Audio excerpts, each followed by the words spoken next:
When you're measuring behavioral intent, right, you might ask somebody, would you do A, B, or C? And they might recoil and say, no, I would never do that.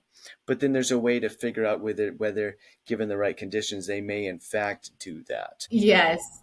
And this is always fun when we're looking at the specific questions that get into it, because you might just want to say, hey, Amanda, will you be discussing things that are sexual in nature today? And I'd be like, what a question? Like, that is off putting.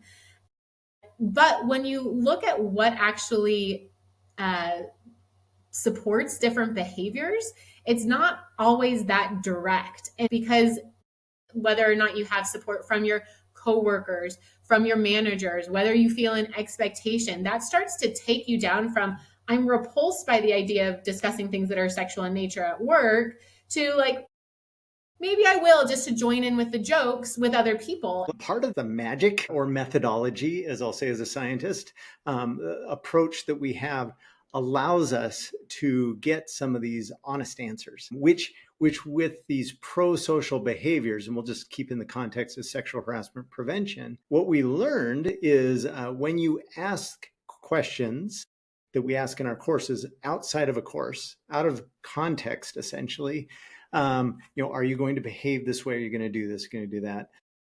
They all come out and they're like, absolutely.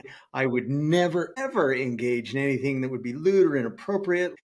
But then when we put our questions in context, that's what we call it, within a course, and we present a vicarious experience in a boardroom, in a meeting, sitting down at somebody's desk, and it's actually more of how things happen at work, and we present them with the same question, then it's a really reflection on what they're seeing and what they're experiencing and what they experience to reduce that cognitive gap in the question and context.